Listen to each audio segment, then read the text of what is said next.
আসসালামু আলাইকুম lovely audience, আশা করি আপনারা ভালো আছেন। যারা বাংলাদেশের এইজ লেভেলের খেলোয়াড় আছেন এবং কি বাংলাদেশের এখন এই মুহূর্তে জুনিয়র খেলোয়াড়রা আছেন, বাংলাদেশের ন্যাশনাল টিমে খেলেন, আপনাদের অবশ্যই অবশ্যই অবশ্যই মুশফিকুর রহিম ভাইয়ের কে ফলো করবেন। তার ব্যাটিং অ্যাপ্রোচ, তার ব্যাটিং ইন্টেন্ট এবং কি তার ফিলোসফি, তার খেলার ধরন আপনাদের এই মুহূর্তে ফলো করা উচিত বলে আমি মনে করি। তার ইনফিল্ডে এবং আউটফিল্ডে তাকে অবশ্যই ফলো করা উচিত। তার চারিত্রিক, তার চরিত্র অবশ্যই এখন এই মুহূর্তে বাংলাদেশ ক্রিকেটাররা তাকে ফলো করা উচিত বলে আমি মনে করি। দেখেন ভাই, মুশফিকুর রহিম কিন্তু সেই লর্ডসের থেকে ঢাকাতে শততম টেস্ট ইতিমধ্যে কমপ্লিট করেছে এবং কি সে শতক হাঁকাইছে 107 রানে। মুশফিকুর রহিম প্রথম ইনিংসেই আয়ারল্যান্ডের অ্যাগেনস্টে সে দারুণভাবে সে কামব্যাক করেছেন 100 মেরে। ডেফিনেটলি মুশফিকুর রহিম কিন্তু একজন ওল্ড প্লেয়ার, তাকে কিভাবে খেলতে হবে সেই ক্যাপাসিটি অবশ্যই মুশফিকুর রহিমের আছে। ডেফিনেটলি এখন বর্তমানে তাকে ফলো করা উচিত। তার কি সুন্দর আচার ব্যবহার, বাহ! মুশফিকুর রহিমের মতো এরকম আসবে না, মাহমুদুল্লাহদের মতো এরকম আসবে না, মাশরাফির মতো এরকম আসবে না, তামিম ইকবালদের মতো এরকম আসবে না, আশরাফুলদের মতো এরকম আসবে না।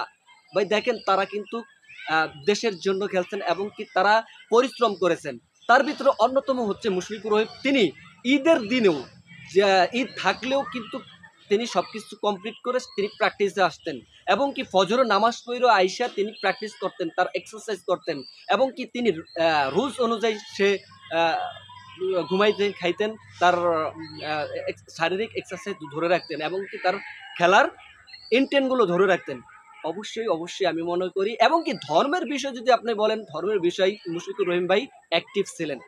এই যুগের প্লেয়াররা আছেন, আপনারা অবশ্যই মুশফিকুর রহিমকে ফলো করবেন। কারণ দেখেন ভাই, মুশফিকুর রহিম এখন বর্তমানে শততম টেস্ট আর কি কমপ্লিট করেছে অলরেডি এবং কি আগে ছিল ওয়ার্ল্ডে, তো সারা ওয়ার্ল্ডে ছিল মোট 10 জন শততম টেস্ট খেলুড়ে।